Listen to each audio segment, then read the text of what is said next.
for the opportunity to speak to you folks.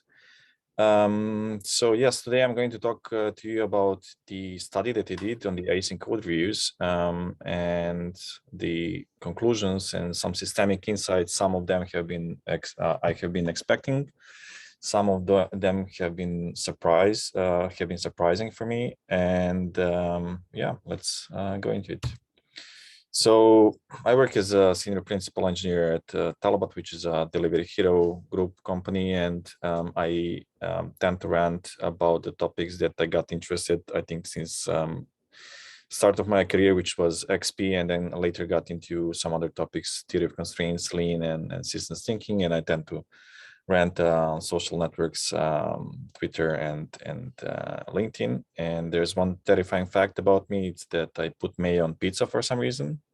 I don't know if there are any Italians in the audience, but I would really love to see their face when I say this. Anyway, the things that I'm going to talk about today are, just to set the context and expectations as well, is in this tone of just sharing, right? So I'm not saying that you have the same problem as I had, or the context is the same in any way. Just sharing the study that I did, the conclusions that I drawn out of that, and my thoughts on that.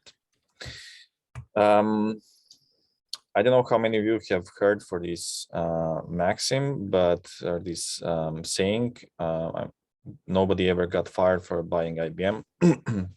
And as far as I learned, it's during the 80s. I was not there in the industry at that point in time, but IBM had the biggest share in the market of servers, and the folks at the procurement departments usually gravitated towards procuring IBM equipment for the companies, because it also kind of minimized this downside risk, so to say, right? If you go with IBM, you're going together with the herd in a sense. And if something goes wrong, hey, it was IBM, everyone went with this option, and you had way less questions to answer compared to if you had chosen some other vendor than them, right? So when I say that and think about the ways of working these days, how teams usually work, I would say even, I used to say 95% and north of that, but today I would say even 99% and north of that. The way of working that I tend to see mostly in the teams is the PR-based async code reviews. And what I mean by that is kind of I try to visualize it with this image. And so we have two developers, Emma and Luca, and let's say they are doing Scrum in their team. It's the start of the sprint, and what they do is they pull in a ticket. Both of them are working on their own tickets. So Emma has a ticket number 1, Luca has a ticket number 2.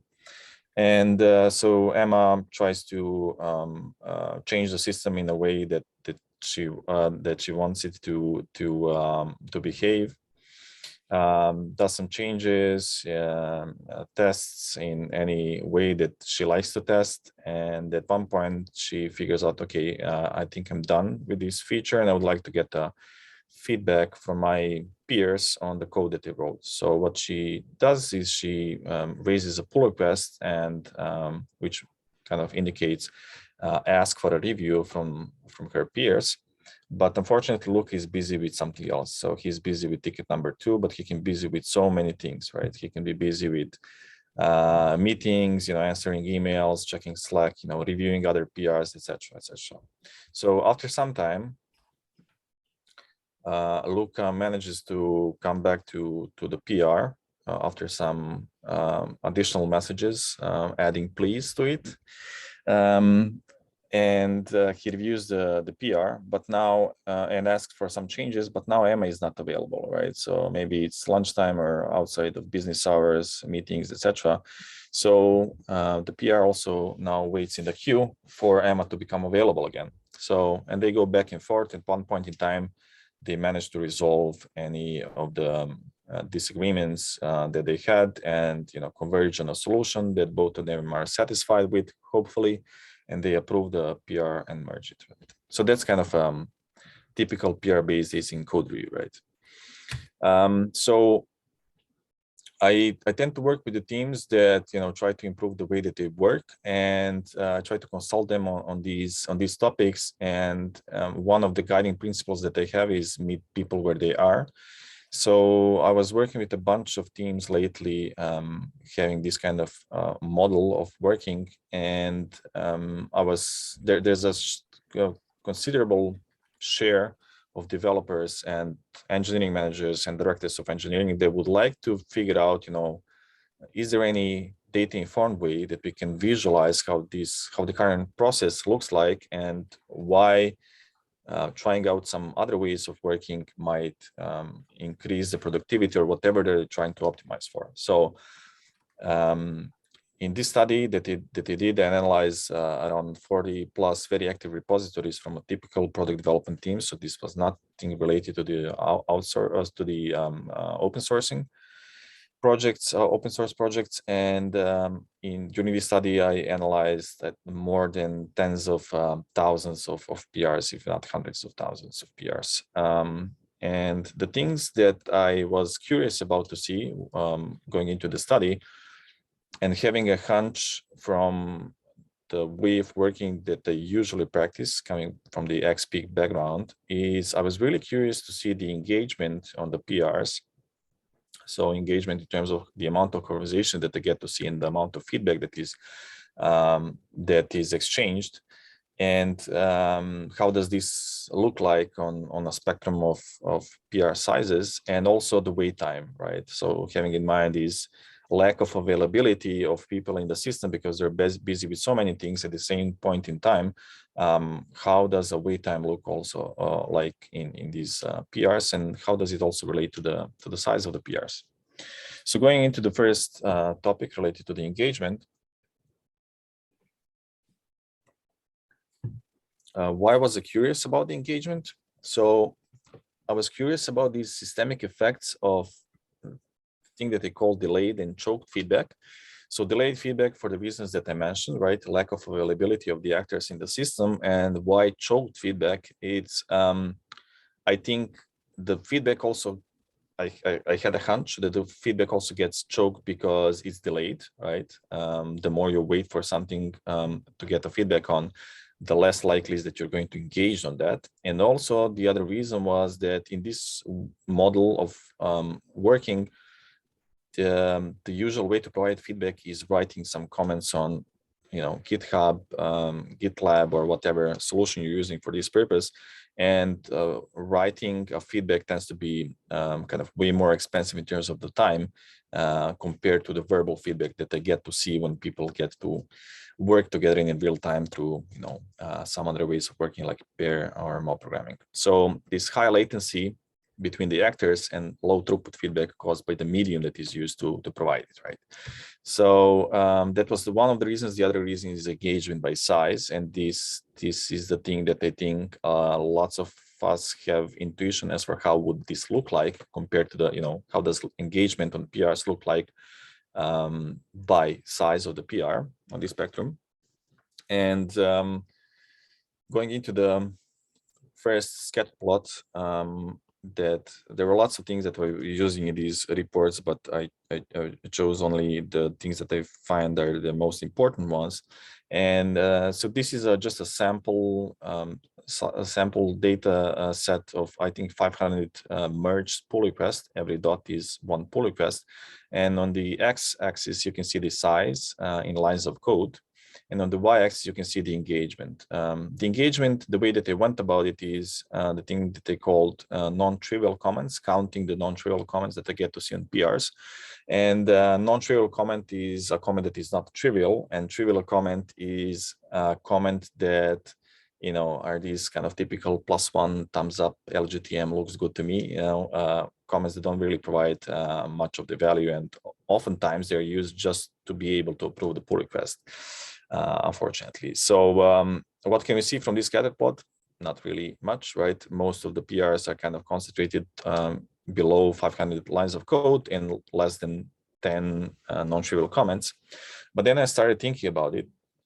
Why? Because when you think about the size of the pull request and if it corresponds in the cases where it corresponds to the amount of work that someone has invested, and if I invest 7 days of work and I get 2 comments, it shouldn't be the same as if I invest very small amount of time of my day, let's say 10 minutes writing a pull request and I get 2 comments, right?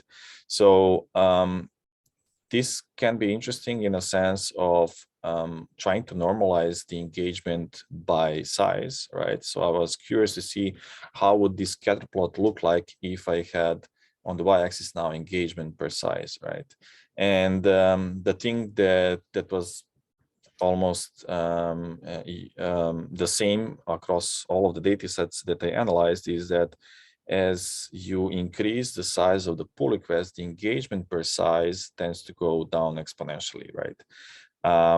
Now, why is that this tends to be important? It's because if we are using pull requests and code reviews in order to be able to build in the quality inside of our process, that means that if we're not able to get the feedback at all, then most probably we're not able to build the quality in, right? Because getting the feedback and getting engagement is a prerequisite for that, right? One of the experiments I would really like to try, I didn't do it, but taking 2 people and getting them to work on a pull requests with this async way of working, async reviews and commenting, and getting them to work together on the same feature or similar feature and trying to see how much of feedback I get between the parties in both of these cases. My hunch, so to say, is that I'm going to get at least a couple of magnitudes more engagement when the way of working is when there is no latency in the system, so to say, right? So the bigger pull requests tend to have way less engagement than a smaller pull request. And why is that the case? On a smaller pull request, so the concept of small batches from Lean, right? The smaller the batch, the more people that they're involved in the process tend to interact and tend to feel that they're able to course correct if there's some problem, right? If I get a pull request of 1,000 lines of code that has been worked on for a week or a couple of weeks, there's not much things that I can change at that point in time. The thing has already been done. And there's also this sunk cost fallacy that kicks in at this point in time, where the author is it's very painful to rework lots of the things. And the bigger the batch, the bigger the PR that has been worked on, the longer you run without the feedback, the exponentially higher probability that there's going to be a rework, right? And so it makes it hard to course correct, makes it hard to build the quality. And what tends to happen is people just, give up, put a thumbs up or LGTM, looks good to me, approve the pull request, and hope that they're going to be able to improve the quality of this piece of code that has been pushed to production some other time. Of course, that time never comes, right? So I'm sure that you have also encountered this phenomenon, so to say, right? And I really like this quote: "Never had a huge pull request that didn't look good to me." And the smaller the pull request, the more engagement you get to have, right? So this is something that I kind of was expecting to see in these analysis in the study. But there were some things that I found way more surprising. So let's go into that part. So this is about the wait time, right? Going back to this visual here, if we take a look at this ticket number 1 that Emma started working on, and look at its lead time from start till finish, and try to map this on a timeline in a way that we represent with yellow the time that we spent actively working on this item, and with gray, which is a wait time here, is the time that this ticket has spent sitting there waiting for someone's attention, right? So the way that I calculated this is with these cases, with these kinds of things, it's you have to have kind of approximation.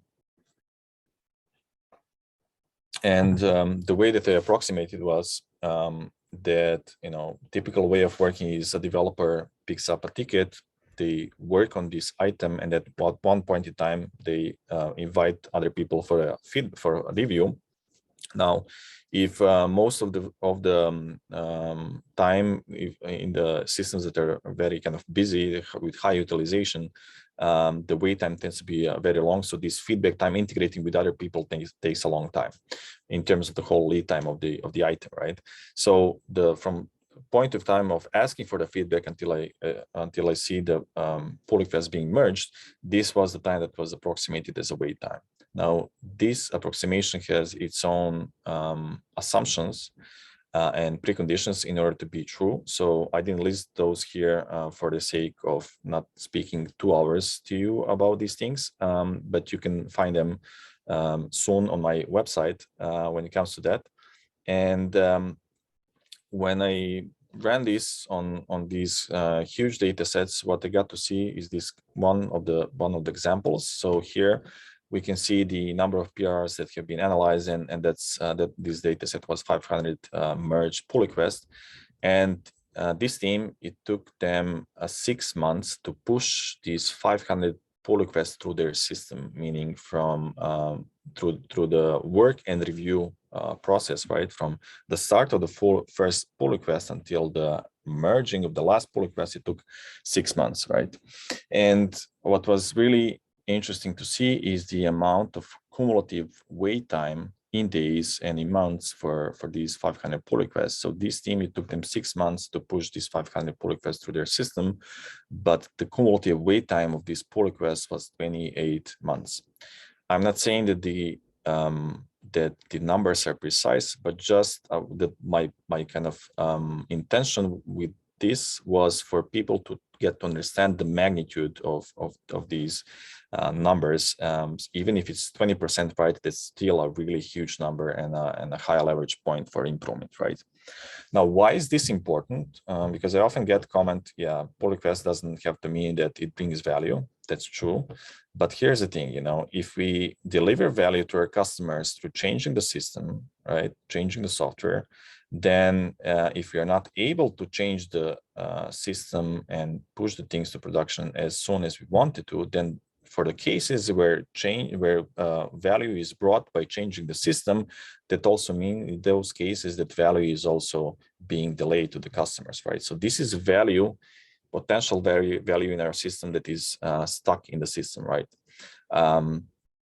Which means also, because value is being delayed, it also means that the feedback is being delayed, which is inhibiting faster iterations and faster learning and outcomes, right? So the point is change doesn't imply value, but lack of ability to change implies lack of ability to deliver value, right? So going to the scatter plot, similar thing as with engagement. So on x-axis, you can still see the size, and I went with size of the pull request, which is kind of the easiest way to measure, so to say, complexity or the amount of effort invested. By the way, the pull requests that involve like changing, updating a dependency, and then which produces 10,000 lines of code are the outliers that haven't been included in this study. And here on the y-axis, you can see the wait time in hours per definition that I mentioned before. So what can we see from this diagram? Not much, right? Most of the pull requests took less than 200 hours of wait time, right? But then I was thinking about it, if I have a pull request that invested, let's say, that invested 10 minutes of writing, right? And I need to wait 2 days to get a review on that. It's not the same as if I, invest 2 weeks of effort to write a pull request and waiting for 2 days to get feedback on it, because the relative cost of code review is way more expensive on the smaller pull request in that case, right? The system is telling us, hey, the cost is really huge, right? So the thing that I did in that case, okay, if we try to normalize then the wait time by size, what I got to see almost, I think, everywhere in all of these teams that have been practicing it this way was that as you decrease the size of the pull request, the wait time per size tends to go exponentially up, right? And I was trying to interpret what does this actually mean, right? So what I'm saying is that, if the wait time per size goes exponentially up as we decrease the size of the pull request, that also means for the actors in the system that the cost of code review per size goes exponentially up, right? And this is an interesting thing. Why? That was a surprising thing for me, something new, because teams that haven't been doing pair and more programming and have been doing async code reviews, I advocated and suggested and advised them to reduce the size of the pull request, to reduce the size of the pull request in order to be able to get the engagement and to build the quality and etc. But what I'm saying now here, actually in these teams, if you reduce the size of the pull request, then the cost of code review is going to go exponentially up, right? So small PRs are great, right? In a sense, so they're quicker to write, they're quicker to review. So it also involves less time allocation for reviewer and author on the other side. Higher engagement, etc., less risky, right? Shorter lead time to change and higher deployment frequency. But what I'm saying is actually there are trade-offs to that, right? So these teams tend to have the higher cost of code review, right? And then we're going to go into this, what actually this means to the throughput. So if you have in mind this exponential curve, then this quote is from Deming. I found as a necessary here. To paraphrase it, if you try to beat the system is going to beat you in at least 95% of the cases. So you can try to reduce the size of the pull request, but if the system is pushing back against you, then most of the cases you're not going to be able to do that, right? So let's find an analogy that I'm sure lots of you have had, and that is that imagine that you have a test suite that takes 20 minutes to run. If I have a test suite that takes 20 minutes to run, which means I need to wait 20 minutes in order to get the feedback, am I going to run the test suite after every line of code change? No, because it doesn't make any economic sense, right? So most probably I'm going to think the system is telling me, hey, the cost of getting feedback from tests is really high. So be wise how often you use it, right? So I'm going to run these tests less often, which actually means that I'm going to increase this amount of changes that I introduce to the system before running the tests. What this means is actually increase the batch size, right? As increase the batch size, all of these Pandora box of downward spiral pops up, and meaning that with bigger batches, higher risk of problems. It takes longer time to review. It demands longer allocation time from the reviewers and authors. When something goes wrong, I have a bigger piece of code that I need to find a needle in this haystack, right? So the system is incentivizing me to increase the size of the batch. The other thing is also try refactoring in this kind of a system, right? Try making a small change, rename a method and create a pull request, or extract a parameter and create a pull request. No one is going to do it because for all of these pull requests you'll need to wait unproportionally longer time to review in order to be able to merge, right? So these kind of systems are inhibiting refactoring per se, right? And that's a really important point for connecting reducing the latency in the system between the actor and the ability to refactor, right? So, which means that the teams that pair and mob program have way higher chances of being able to refactor than the teams that are not doing pair and mob programming or the continuous code reviews, right? So I started thinking about it, and I was like, okay, if this is the case, why this might be the case? So me being a fan of systems thinking and closed loop diagrams, one of the tools from systems thinking that I'm going to give you a crash course, a short crash course on that currently, is this diagram. So this was kind of my hypothesis, right? So closed loop diagrams are acting in a way that these labels represent certain variables, right? So for example, here we have a PR size and a motivation or incentive to review. So these are two variables, and there are different. There are two different types of connections between the variables. One connection is minus or red. I just colored it red, but usually it's minus or O. So I know O as opposite, and it means that if two variables are connected with minus, that means that when one variable goes up, the other one goes down, and vice versa. So they go in opposite direction, right? And the opposite thing stands true for plus, right? So plus is a connection where both of these variables go up, or they both of them go down. And this is really interesting because once you start mapping these things out, you can figure out, okay, once you start visualizing them and you have these visual anchors, then you can be able to identify some reinforcing and balancing feedback loops, right? So reinforcing feedback loop is the loop that is like a snowball effect, right? And the balancing feedback loop is the behavior in the system that kind of seeks the, so to say, seeks kind of a target, right? Once it reaches a certain target, it tries to stay at this level, so to say.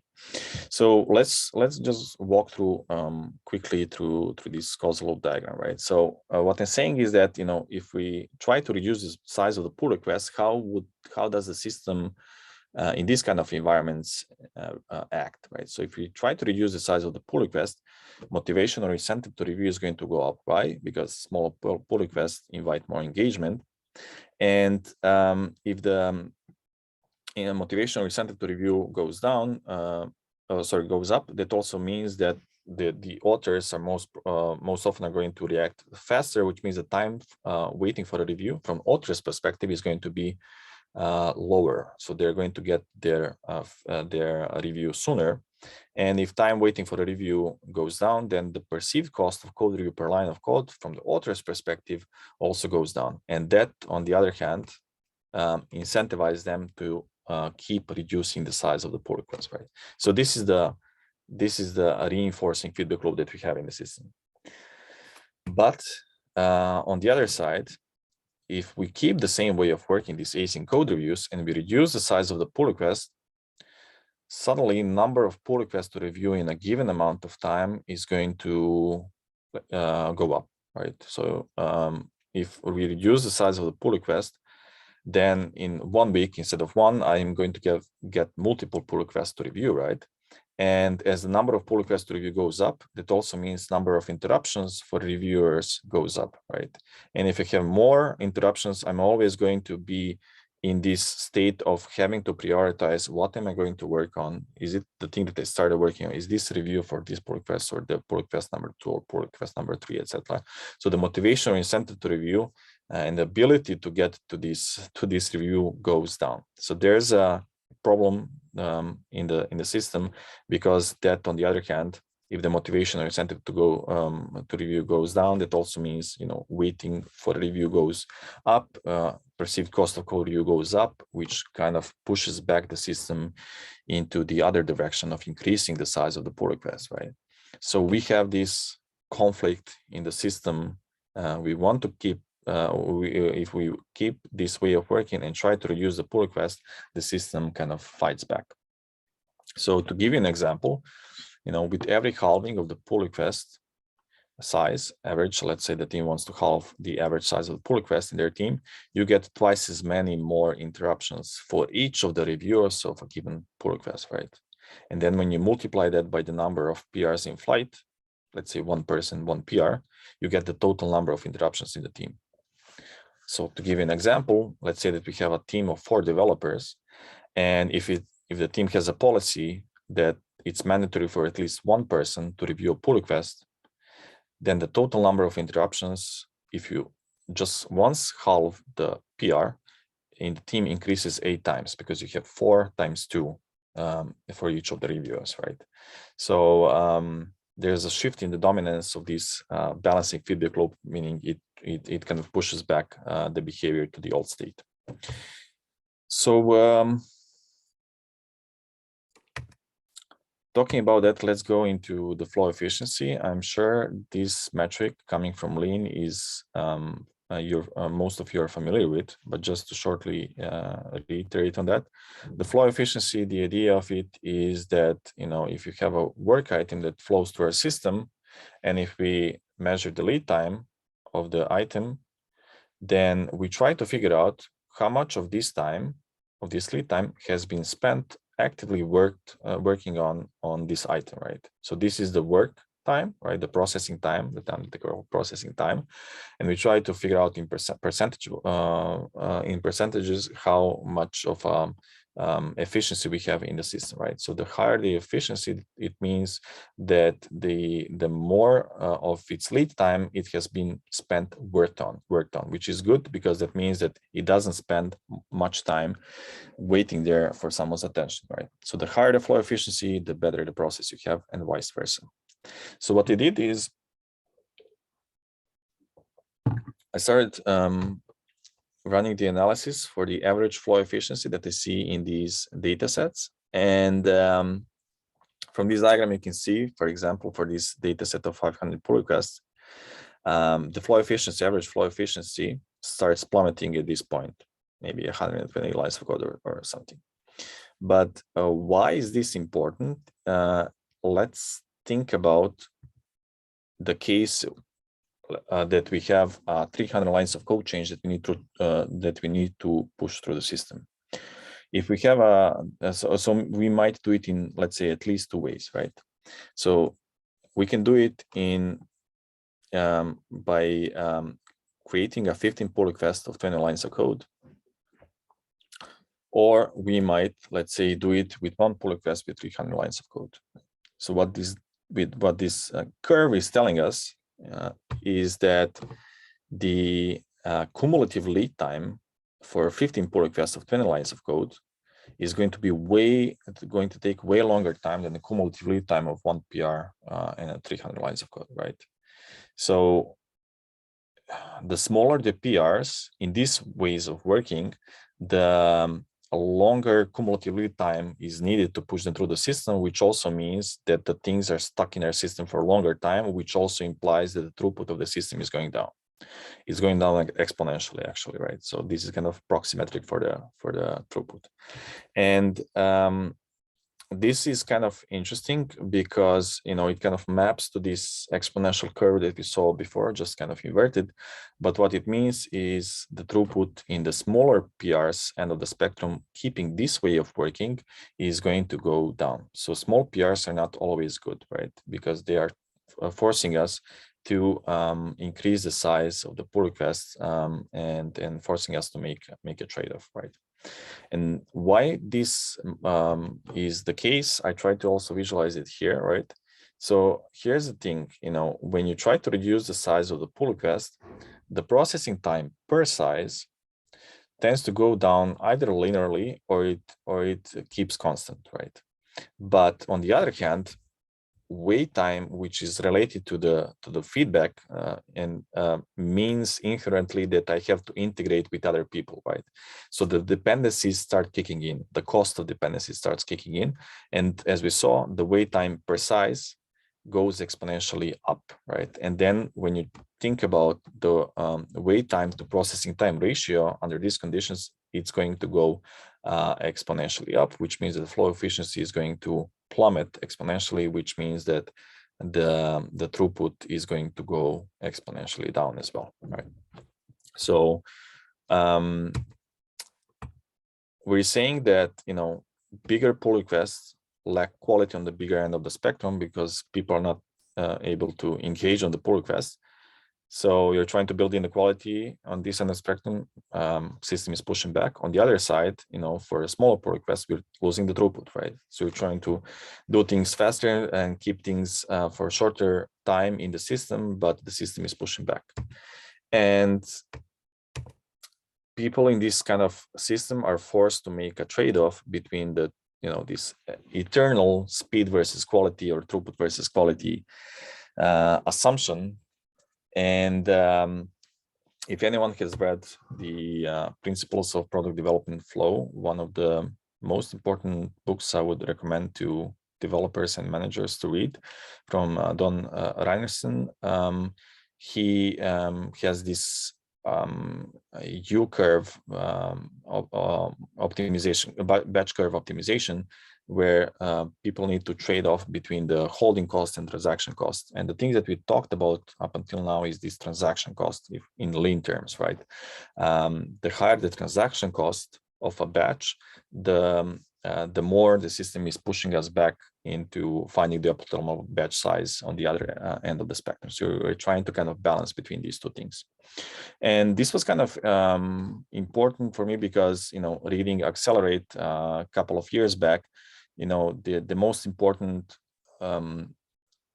conclusion for me of Dora research and generally speaking of Accelerate book is that this debunking of the myth of either throughput or stability, but it's actually both throughput and stability. So if you don't have throughput, most probably you're not going to have stability, and vice versa, right? So I've heard this sentence so many times in my career, and I'm kind of, it's one of my principles as well. But then I figured out actually that some of the trade-offs actually do not exist because the underlying assumption is flawed, right?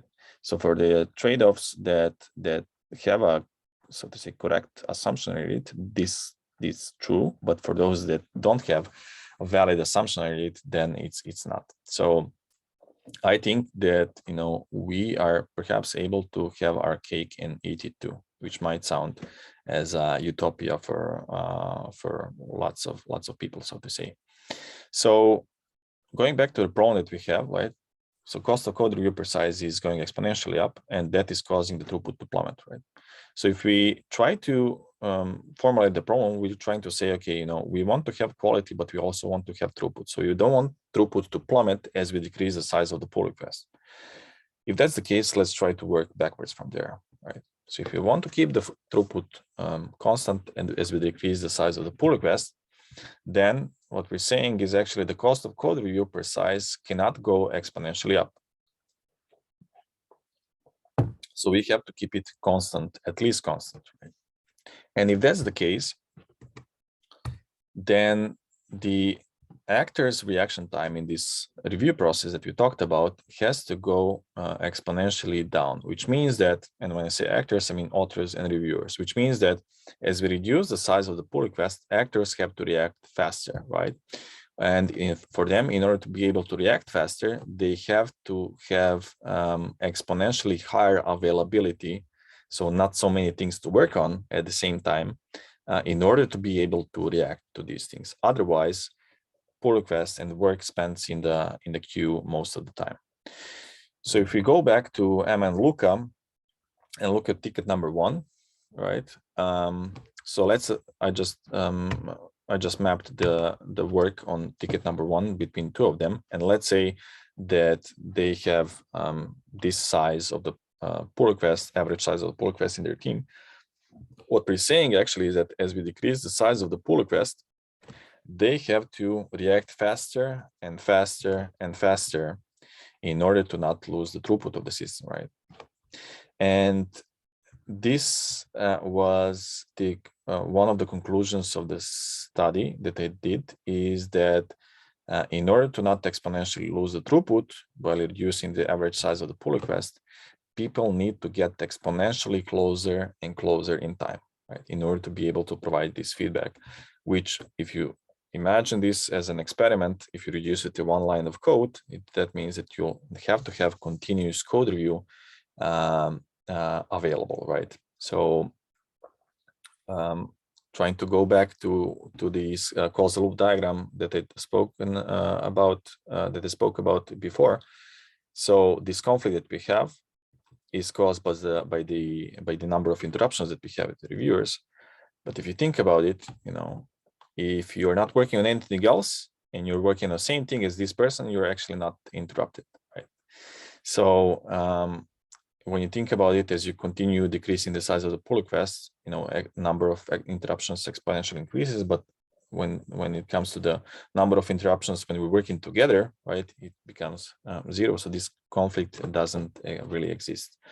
And this is a segue to this parallel universe of the patterns I called in co-creation. I'm sure I didn't come up with this term, but they really love it, and it involves pair or mob and or ensemble programming that I'm sure that most, if not of all of you, are familiar with.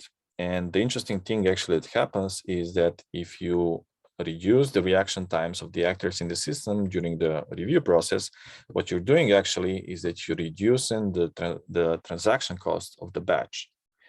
And what this helps you with is that the optimal batch size can be moved to the left more, right? So you're able to have smaller and smaller pull requests without losing the throughput. Now, if we think about this exponential behavior that we see here, like how would this look like had we done continuous code reviews that come as a byproduct of co-creation patterns, right? So if someone is able to give me immediate feedback, then the wait time per size is actually 0, right? And what this means is it also enables very, very small pull requests. I will actually claim a one line of code pull request, right? I mean, conceptually, right? And if we think about the engagement, actually, I didn't measure this. That's the thing that I mentioned before, but I would really love to see like how much of feedback I get to see between people in the co-creation scenarios compared to the pull request because of these systemic inhibitions that we get in the system. But I'm sure that engagement per size is not going to drop, right? So throughput or quality, I would say both of them, right?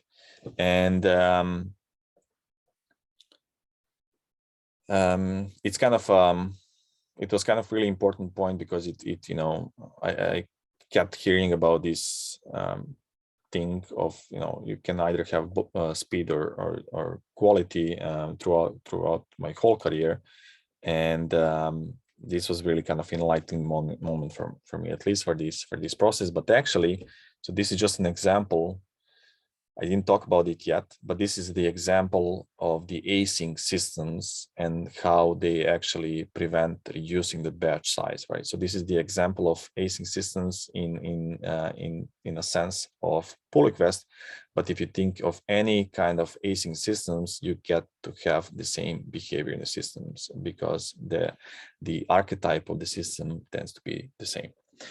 So, and that's a sad story about, you know, going remote, because going remote today has been mostly been wrongly associated with async work, which I don't think is should be the case, and it's actually hurting throughput of so many companies in the world because of that.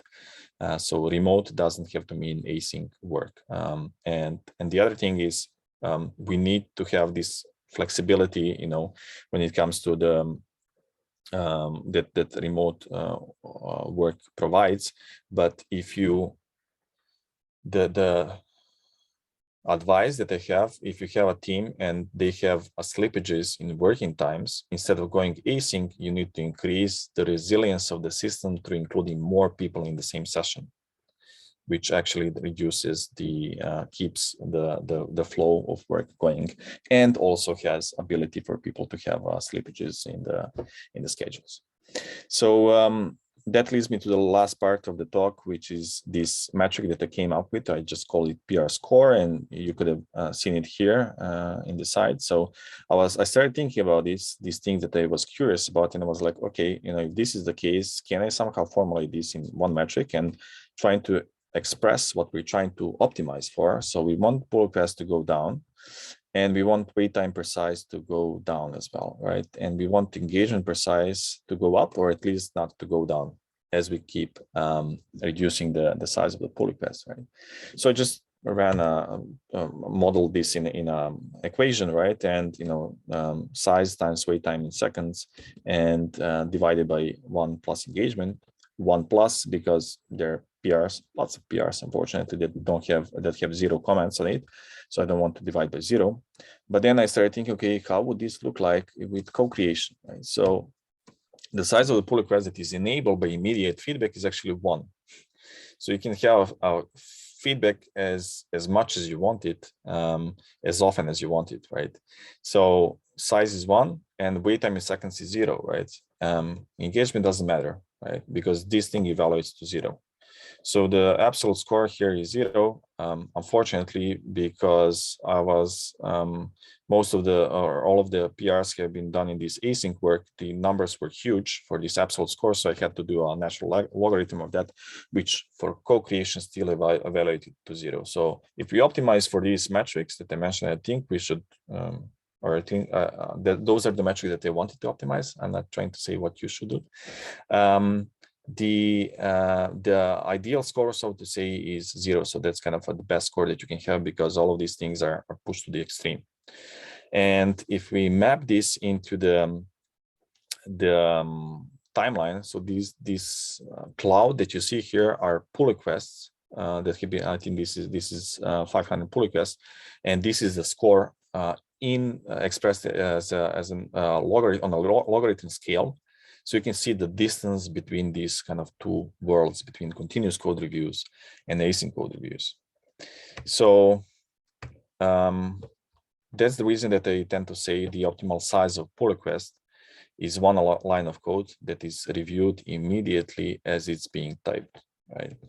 And I honestly don't know of a better way to achieve it than by co-creating together, right? For folks that have been interested in how sooner would we be able to deliver these pull requests and potentially value to customers, I just ran this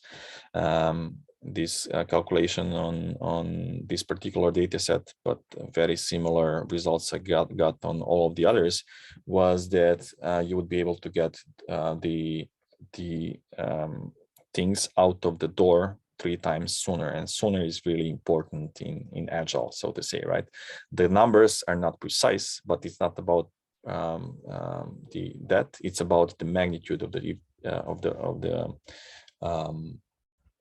difference, so to say, between these two worlds. So with that, I would like to just say that we've been told all along that we'll achieve more if we limit and delay our interactions, going back to what craft means to me. And hopefully that you now also have a data-informed reason to not really believe that. And with that, I would like to open the floor for any questions you might have.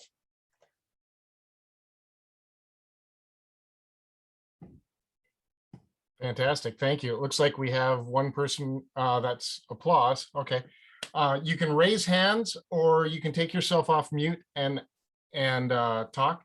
Thank you very much. It's wonderful.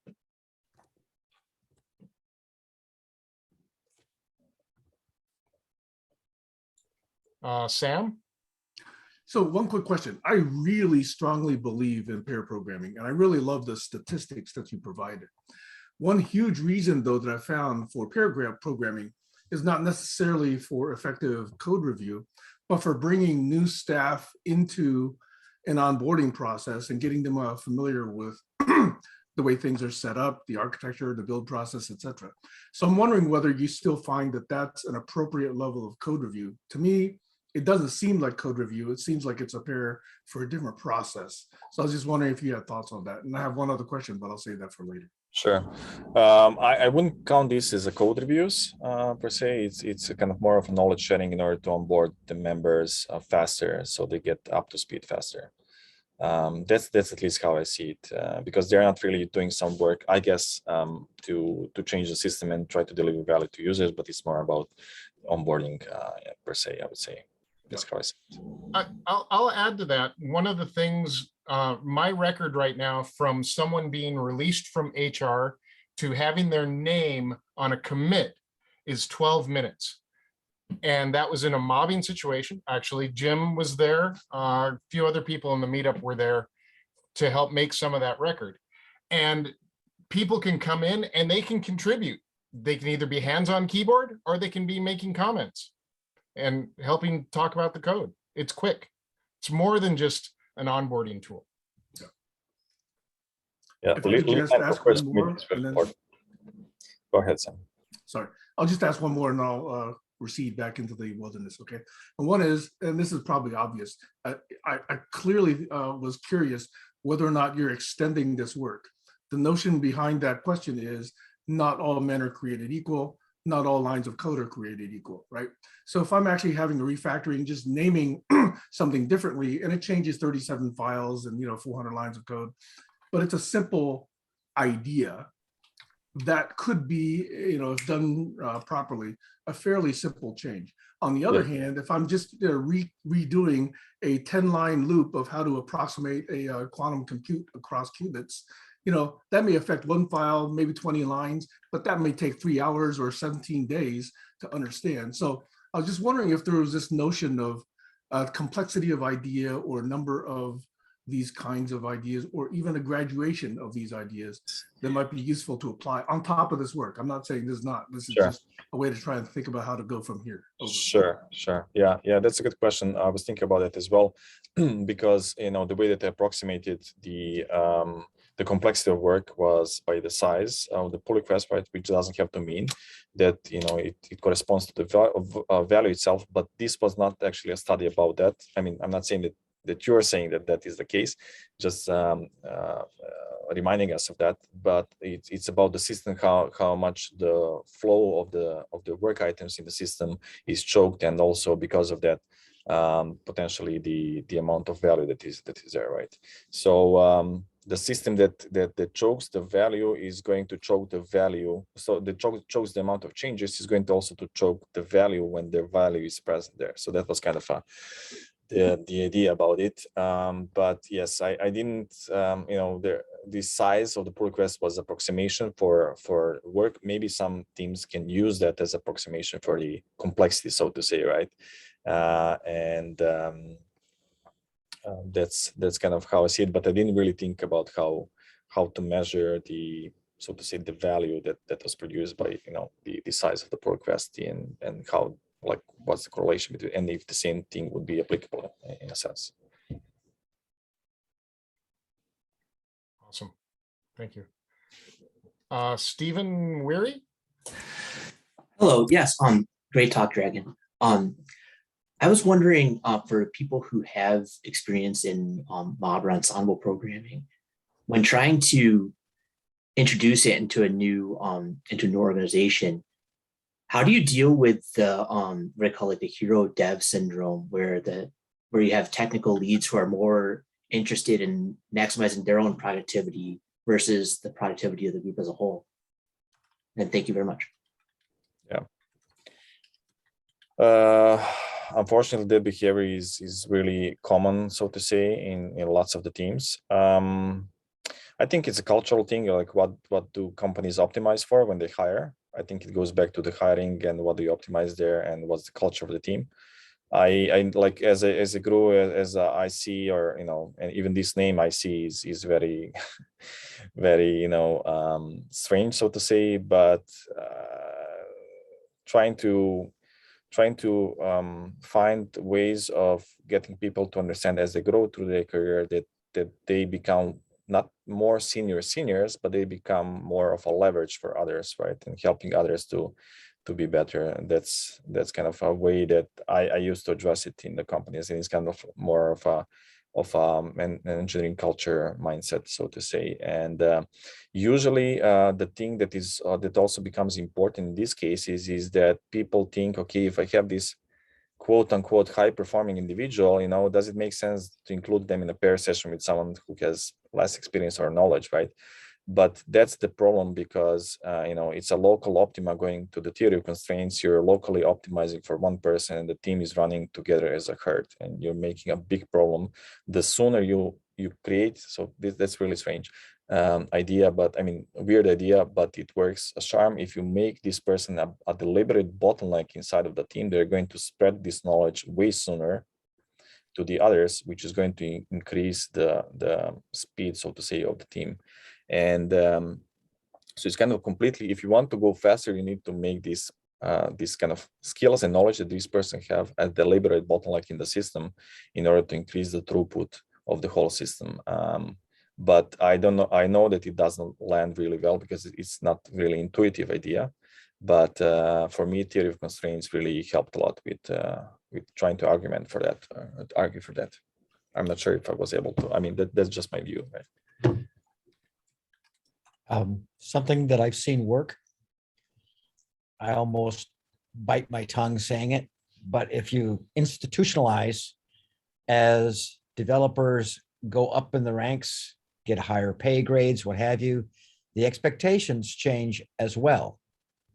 To say X% of your job is to enable others, bringing them along, raising them up to your level. That fixes a whole lot of problems. Mhm. You know, one technique that I've also used is when firefighting occurs every once in a while, in some places more frequently than others. But on teams that I've worked with I'm sorry that happened. How can we make that better so it doesn't happen again? And approaching it that it was a problem. And, you know, I'm sorry, Bob, you had to come in on the weekend for that. I'm sorry that was an imposition to you, and throw that out there that is not the right behavior and it's an exception to the rule. And how can we make that different moving forward? Yeah. Yeah. All right. Did we answer your question, Stephen? Yeah, I mean, I understand it's not an easy topic, and obviously or not an easy question, and obviously there's a lot of individual nuance, but I think the point is just to not give up, right? To try to keep moving towards it. And I mean, I guess one of the ways that I could start thinking about it is try to build like a critical mass on our team around them and kind of almost like gravitationally force them to come in. Mm-hmm. Or it's a stop the line mentality of, okay, this issue's come up. We all have to deal with it together. It's our problem. Yep. Yep. All right. I believe Trevor's next. Hi, yeah. Thanks, Dragan. Great presentation. I really liked the metrics. So my little bit of a preface and then my question is, I can imagine that if you ignore wait time, that the perceived throughput of your team is probably higher as I go from picking up, let's say, you know, I pick up the first ticket and then I'm waiting on PRs, I'm waiting on feedback, I pick up another one, and then on like a sprint board, like I'm picking up like ticket 1, ticket 2, ticket 3. And so the perception here is that I'm actually working on more stuff, is that my throughput's actually higher. When in reality, that may not be true if you actually are looking at how long it's taking to close a particular one. So I'm wondering, I guess to the question, the first one is, how did you instrument wait time on the pull requests that you were including as part of this presentation? And the second question, I guess, is this a instrumentation problem? Is this like, how should teams be looking at that data and surfacing it so that they can make better decisions about, you know, what type of methodology they would use? I would imagine if most teams saw the data in front of them, it would be more clear cut. Like we are moving clearly slower here, and we should fix something. Yeah. So if I understand the first question, it was the definition of wait time. How did they calculate it? Correct. Yeah. So so the way that they calculated was this approximation of, you know, from starting a review until the pull request has been merged. There are lots of nuances there. You know, if I get to see some commits in between the raising a pull request and being merged, or more engagement, you know, then that testifies to the fact that not all of this wait time is actually wait time, but there is some processing time in there. So it helps me to understand how much this approximation is accurate, so to say. But that is kind of a general idea, you know, from starting a release of pull request until it's merged, even though there can be also wait time inside of a processing time. So this first part, well, Emma was coding, you know, she starts coding, but, you know, it's end of business hours, so she goes home and she continues tomorrow morning. So it looks like, you know, she has been coding for 15 minutes, but it's actually, you know, 8 hours and 5 minutes. So there can be also wait time in the processing time, and most often there is, but I didn't calculate this one, which would make things even more obvious, right? So I hope that answers the first question that you had. And the second question is, as to the second question, the biggest so one of the things that tend to be very important is, in the when it comes to lean and flow, is focusing on finishing, not focusing on starting. And if we start visualizing the amount of stuff that we have in progress, and Little's law and queue theory and all of these things that most teams are not looking at, then they would get to see actually that their throughput is going down because because they're picking up the so to say in the lean terms, the arrival rate of the system. If it's going up, then the throughput of the system is going down, because the system gets clogged with the things that people are working on, and these things mostly spend in the wait time. So the throughput goes down. And the way for me was with the teams to try to visualize this, and this was one of those attempts to try to see the amount of wait time that they have, because I got to hear this. Yes, but our pull requests get reviewed in 3 hours. That's fine, but how long did it take you to develop it? It took me 10 minutes, right? So the flow efficiency is super low in these cases, even when even when teams brag about how long did it take them to review. If the flow efficiency is really low because the processing time has been way lower than the wait time, then you're still being you have so much place to grow, so to say. So trying to visualize this, I mean, through on a board, and seeing the different stages. Okay, pull request phase, or the pull request to be reviewed, and pull request being reviewed, and trying to see through these stages and see where the things get piled up, or just looking at GitHub and repositories and seeing how many PRs you get piled up for the reviews and not being merged, can also testify, okay, where do we have a bottleneck in our system that demands our attention, in order to, if we fix this part of the system, then the throughput of the system is going to go up. So starting doesn't mean anything. That's kind of the way that I would put it. But focusing on getting this thing as soon as possible out of the door is the thing. So focusing on finishing rather than starting. I hope that kind of answers the question. It did, yeah. Thank you. So one thing to add to that is, I've seen with metrics around PR reviews and time before things get approved, Goodhart's law applied to it. Is as soon as we started measuring it, it started to improve, but the code reviews and PR process didn't improve per se. So keep that as a grain of salt with any metric. Is metrics are gamed, and programmers in general, we like to game metrics, right? This is also true. And I think one important point here is that I see lots of teams getting bogged down in metrics, trying to understand where they have problems.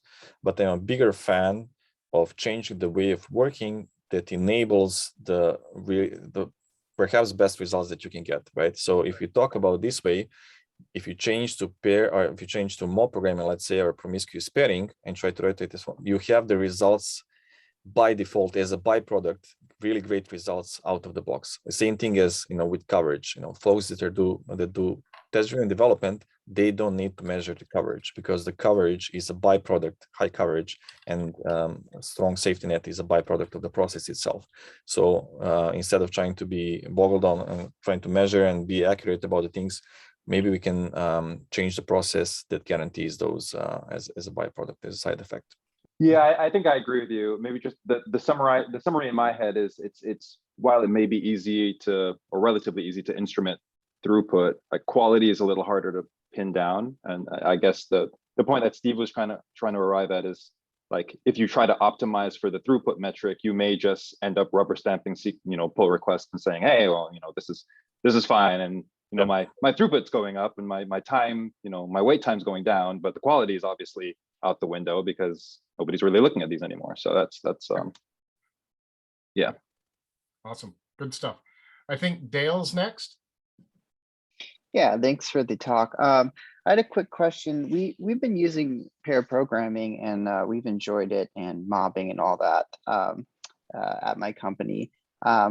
an issue that comes up sometimes though, it's kind of like a more real world thing is that, we have team members get called into different tickets or things and, have to leave whatever we're doing at the time. What do you recommend we do in these situations? Do we wait for them to come back, increase our wait time, or do we continue coding, or, do we work on something else? Like, how do we manage that? So my take on that is perhaps there are too many things that are going on currently, and oftentimes a lots of rework come back to the system because of the way that we work. So if there's a lack of quality in the system, that would also tend to imply a lots of rework coming back at us, causing a lots of the interruptions, causing us to go. So if we work on the quality and try to reduce the latency between the people when it comes to reviews and all these things, that tends to help a lot with the quality. My experience with teams doing pair and mob programming tends to be that they have such a huge quality that it's like a parallel universe, like 1 bug per 6 months, like minor bug, or 1 bug per 1 year. That's just ridiculous in a sense of the amount of rework that is minimized by that. And but if you have this problem, I tend to kind of suggest to increase the resilience of the group, which would mean that if we have more rework, then we have to include more people in the session. The same thing that I mentioned before as with the slippages in the time slots between people, because this is kind of a similar situation, right? Then increase the number of people in the session so you have a resilience so the thing can continue going forward, right? The bigger risk that someone is going to pull into something else, the more it suggests that we should include more people in the session. If that makes sense, kind of, that's how I see it. So one thing that we've used on teams that I've been on is that you can write code not paired or ensembled. However, there's a stringent code review done as soon as you're back with your pair or the mob returns. And that code review generally takes longer than it took to write the code. Or the even better technique is to the person that's alone coding spikes on what it is they're doing. And when they get back, they explain, here's what the spike was, do a git reset hard and code it with your pair or with your companion. And it's fast, boom. Yeah. Cool, thanks. Awesome. I believe Matt's next. Hey, thanks. I wanted to say I liked the system view, and when I saw the diagram and saw that quote, "Can you review my PR, please?" I was sure you were talking about my team. Man, I must have said that like 100 times. But a question I had was in all the analysis you did, especially like looking at this from a systems perspective. Did you have any kind of intuition about what the impact would be if we just made the code reviews like synchronous or synchronized, maybe like a very simple version of that would be, let's say everyone works for the same 3-hour block in the day on their coding and then does like 1 hour code review, maybe takes lunch, then repeats it. If there was a system set up like that, I guess, how does that impact, I guess, the diagram you'd showed us and the reinforcement and balancing? So you would say this option is like people coding and then allocating time for reviews of other pull requests. Yeah, for whatever work got done. Yeah. And then you review whatever got done. Yeah, I think it's perhaps a better option because it gives a bit more predictability. But on the other side, if I do a small refactoring, so I want to get a review. Did I name this method that is in a way that is readable? I have to wait 3 hours for this. So it goes back to this thing that I mentioned, that the flow efficiency also, if I wait 3 hours for a review and I need 1 minute to rename this method, then the flow efficiency is really terrible, still very terrible. And if I try to reduce this time of coding, you would get to PMO programming, right? So like, let's say that every minute I code and every minute I review, so next minute I review, right? So if you push it to the extreme, you actually come to this kind of world, so to say. And interesting thing about just for these please, I tend to say that the amount of begging that you get to see in the system is proportional to the VIP. the amount of things that are flying in the system. So that's also because you get to see lots of these feedbacks, like in the content of the messages that you get to see on the pull request Slack messages and stuff like that. So it's kind of the system is screaming at you in a sense. That's pretty funny. Interject that actually by pure coincidence, my team does, I don't know what we'd call it, but that sort of interruptee pull request on sort of a scheduled basis. 3 times a day everyone does 1 PR, except for mobbed PRs. Those just auto merge. But I think I was thinking about that question, Dragan, as we were talking, and I was like, yeah, it's moving the optimum box to the left, but it's not continuous, and it's predictable, but it's not. There's still a fair amount of wait time in there. So I think it's okay, by the way, just qualitatively, but it could be better, right? Like the feeling of it could be better. It still feels like an interruption.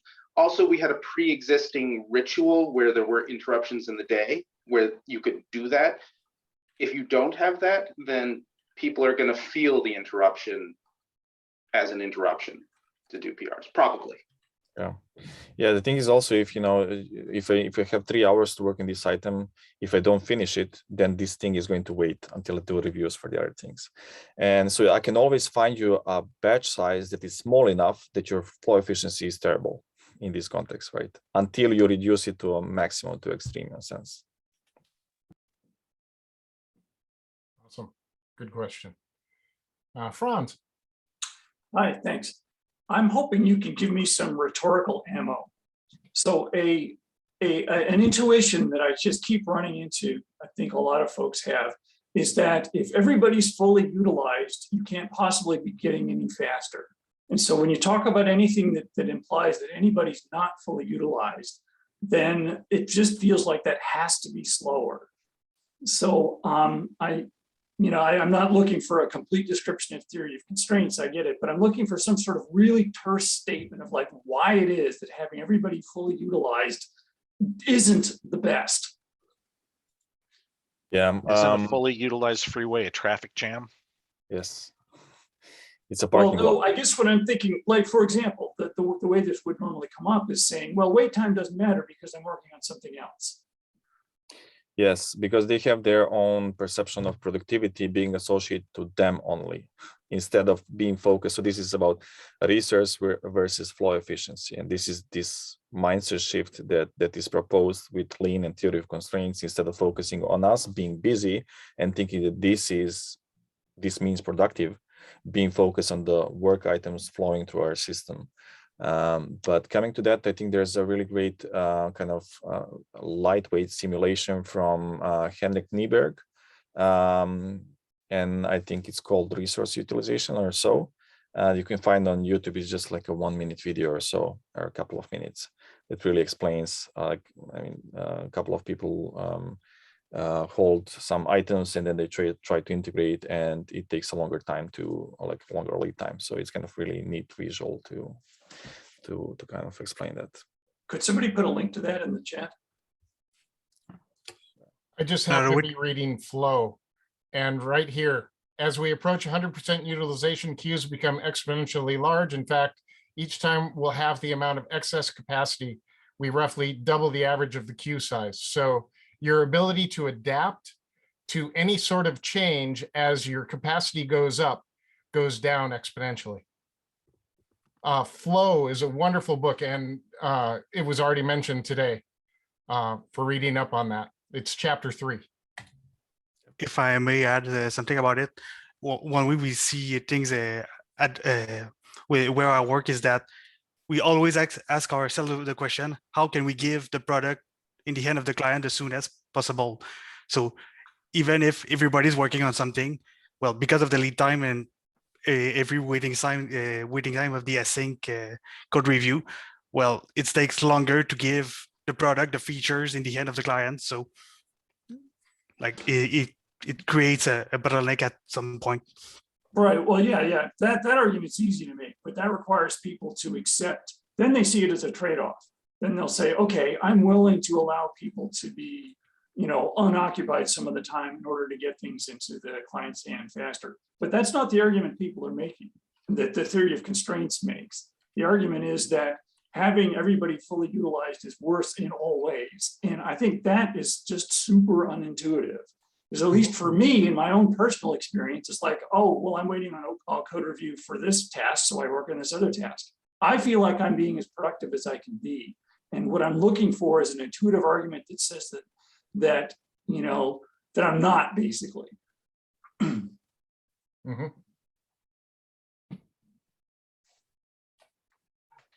Nice. So if I could chime in on that, I put a comment in there. A rope that is under maximum load, when you add more load to it, will break. And that's a very real world analogy. You can't be at full capacity, otherwise you don't have the ability to expand and take on the emergencies that happen in our day-to-day. So I actually budget at least 1 hour a day for that extra capacity that I know is going to come. Okay, so that assumes that the issue is being able to respond to unexpected things. I don't think, do we have to assume that? Do we have to say there's going to be unexpected things? I thought it was a more absolute rule than that. So if we're optimizing for full utilization, that means we're managing a spreadsheet and everyone's working their little slot.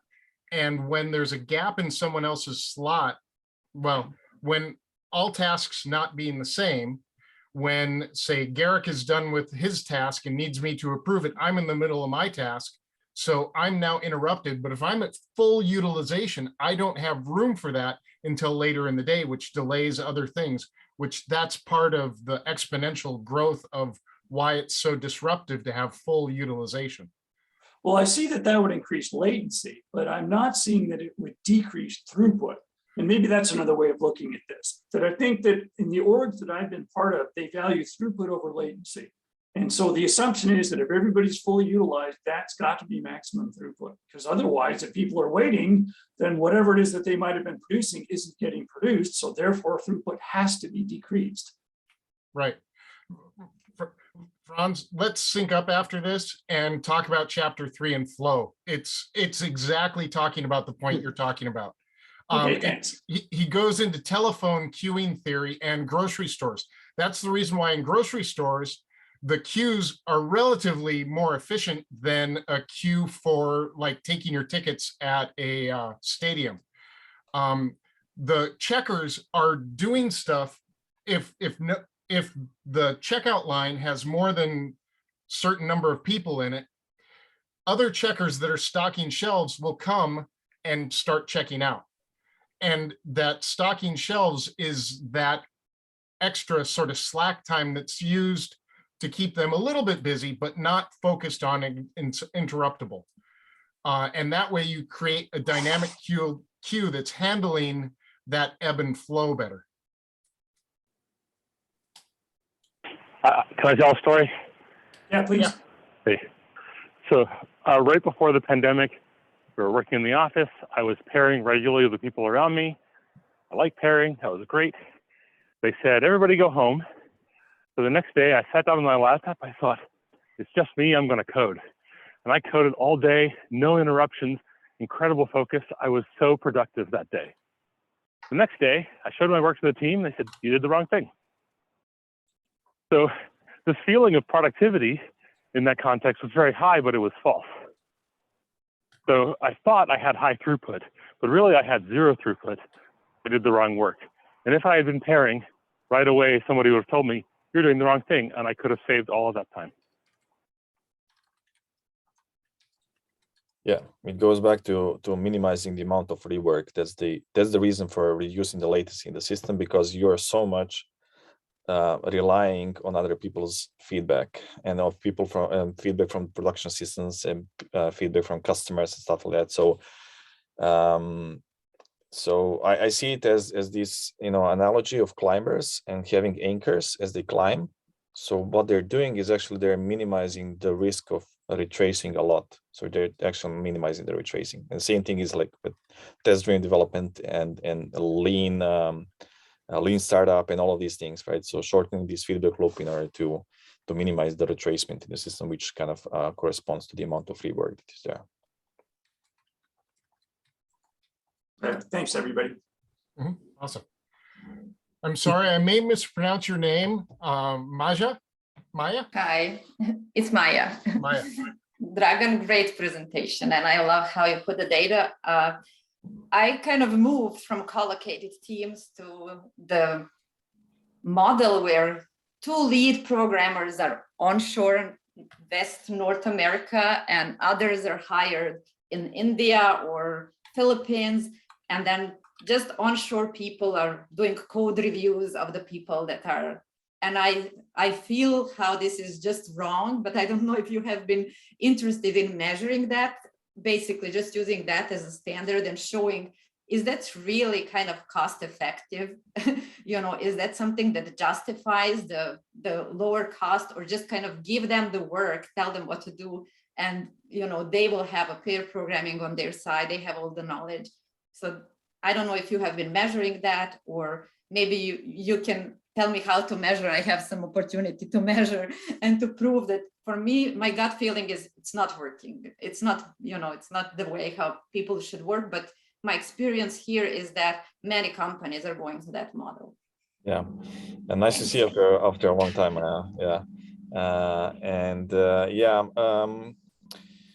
So there are 2 things I think that I have on mind when it comes to that. So first thing is this focusing on wait time. So when you think about, so the idea is not on utilization and reducing the cost per se. If the cost costs you more than the lost throughput, then the cost saving is not cost saving, right?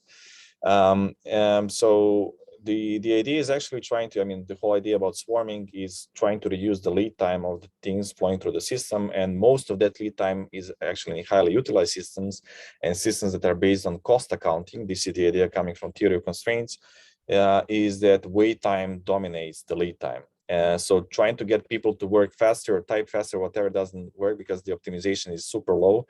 So the higher leverage point is reducing the wait time. And when you think about it, there's I have also this analogy in my head, Formula 1 and pit stop crew, right? So it's not that the driver comes into pit stop and, you know, asks one person that's sitting somewhere else, you know, trying to change some other tire. Hey, can you change my tire? And it's like going from one to the other, but all of them are swarming on the same work in order to reduce the wait time, waiting for someone's attention. So so that's kind of a thing that I have in mind, and theory of constraints is really interesting because it debunked the myth of cost accounting, which is pervasive way of accounting in our industry and generally speaking, which is focusing on reducing the cost, and it kind of turned it on its head, and the theory of constraints says no, you should try to think about throughput accounting and focus on improving the throughput of the system. The cost eventually goes down. So I can give you also one example of moving from cost accounting to throughput accounting. Amazon, when I was reading this article a couple of years back, and it was a story how they managed to go to one-day delivery. By the way, Jeff Bezos is a huge fan of theory of constraints. I'm not trying to preach for him in any way, but the idea was actually when they wanted to move to same-day delivery or one-day delivery, they had to use the airplanes, right? So one of the senior VPs came up with this calculation and said, yeah, it's going to cost us, instead of $1.5 per package, it's going to cost us $15, right? And then Jeff Bezos said, you're not thinking correctly, right? If people want this, then the throughput is going to go up. People are going to want more of this, which will help us to be able to invest money in building the warehouses closer to them, which eventually means reducing the cost. So the cost comes as a third thing in the throughput accounting. First is optimizing for throughput. The second one is optimizing for reducing the inventory, and the third one is cost. But cost oftentimes in this kind of mindset actually gets reduced by increasing the throughput, which is also weird thing to, it's counterintuitive completely, but that was one of the huge light bulb moments that I had while kind of learning about TOC, the theory of constraints. So I'm not sure if this answered your question, but yeah, maybe some random thoughts. I hope they're connected in a way that can help with building some actionable items when it comes to that. Thanks. Well, it's just extreme. The offshore is coding all day, so you have a huge things for the person onshore to review, and the feedback is always delayed for one more day. It's like so you have extreme in both situations. So I don't see that that's something that should be done, but it seems that here it's just a regular model how people used to work. I don't know for the others on this kind of call, but I think collocated teams and pair programming, mob programming are much better and more fun.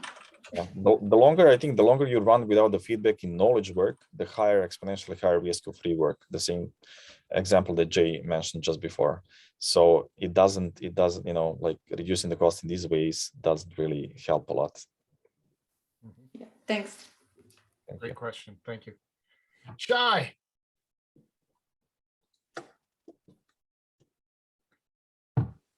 Hit the wrong button. Happens. Yeah, thank you for the presentation. I had seen some of your posts and stuff, and I wanted to hear you talk about it because reading doesn't get into my brain quite as effectively. So thank you. It was very thought-provoking. So I had a couple of questions. One sort of touches a little bit on what I think Trevor mentioned, but it's a little bit more abstract. With this view of the systems and this sort of creation of a model and a throughput model and the forces operating in it, what are some ideas you've possibly had or could think of off the top of your head about incorporating stuff like quality or maybe rework, or like how could we measure some of that and get it into the model of this thing we're trying to look at? The reason why I ask is because right now I only work with tiny teams, so my data sets are relatively small, and and so a lot of our judgments and decision making in these areas are by feel, essentially. We try experiments, maybe we collect some data, but mostly we use a more intuitive kind of feeling way of making decisions. But it would be an interesting idea if we could get more of this sort of quality, as well as maybe like team satisfaction, some of these sociological components, sort of quality components and sociological components into there, so we could see, like if PR sizes go down, are people happier? Or, if PR sizes are higher and wait times are longer, are people sad? And it might provide more data to sort of think about what we're seeing. So I'm wondering if you had any thoughts in that area. Yeah, I think, there are so many things connected to it. I'm not a, so to say, a researcher, data scientist, or a scientist on any way. So that's the reason why I, by the way, call this a study. I checked the data and lots of these things with a couple of data scientists and try to understand if these collection of metrics and the way that they calculate in all of these, are kind of okay, and that I'm not missing an elephant in the room. And the way that I'm on a roadshow talking about this is also to collect the feedback on that. So I didn't do any of these second order effects measurements, so to say, when it comes to these things. But like from my experience, and again going back to the craft and joy at work, right? Getting people to work together and reducing so this is really strange. You focus on this mechanistic thing, reducing the latency between the actors in the system. Even when I say it, it sounds so mechanistical, right? Yeah. but you get more joy at work and you have higher quality. So and that's really kind of interesting thing to think about. But from my experience, I can only tell from my experience is that both the joy goes up while reducing this latency, and also quality tends to go up tremendously because of these very short feedback loops and minimized like minimal amount of effort. I would say even it's a parallel universe to what I usually get to say see.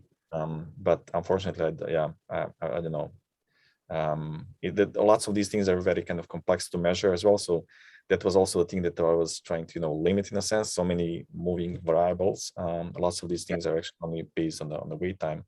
But I would be really pay a lot of money to read a book that would provide me with the conclusions. Yeah, I was thinking some questions about like, what if you took your PR score and you weighted this versus that? And I was like, wait, that's getting too complicated. We, just start with something that works. Yeah, frankly, we need some sort of academic or a set of academics to take this on and do the research and write the book. Maybe with your advisement, of course. Cool, thanks. Yeah, thank you. I know I would bet money on teams that do this way, that have higher levels, both of psychological safety and because the trust and vulnerability tends to be embedded in these teams, and they get to trust each other more, and also joy and quality. But yeah. Yeah, and I would underscore that I appreciate the way you had said that earlier and repeated again of like, it seems in a lot of us in this space, in this call, are like focusing on well operating teams, like the people, and with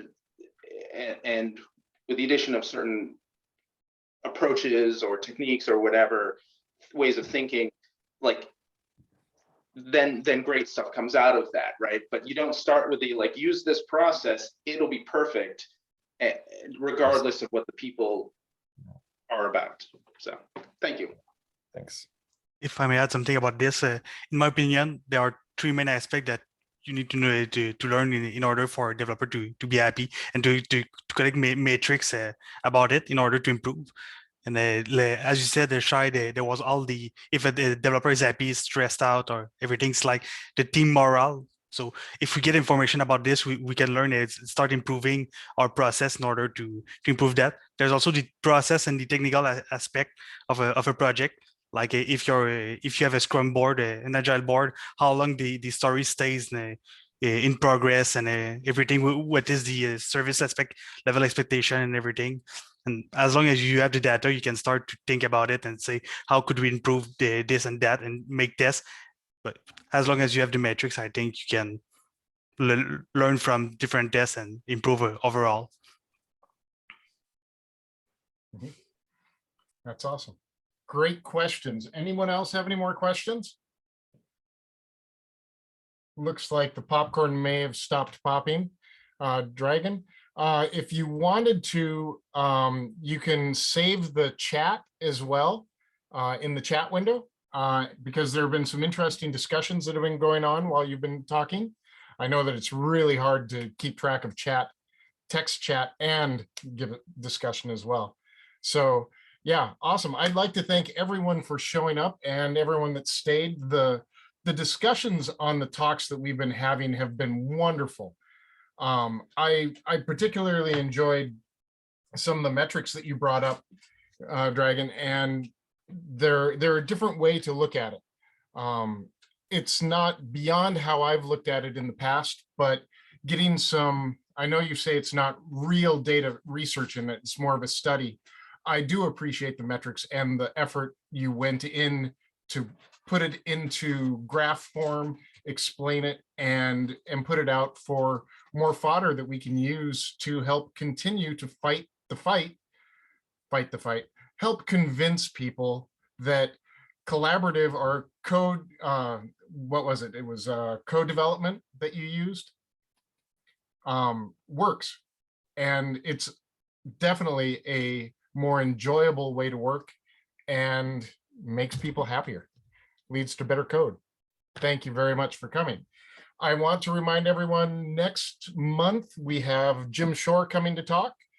His new version of this book, this is the old version. I have the new version on Kindle. He will be coming to talk. Not sure which chapter he's going to talk about. But again, like I say, maybe we can talk him into talking about Fast Agile, or who knows. So everyone have a good Thursday. Stay safe, stay healthy. And yeah, thanks for coming.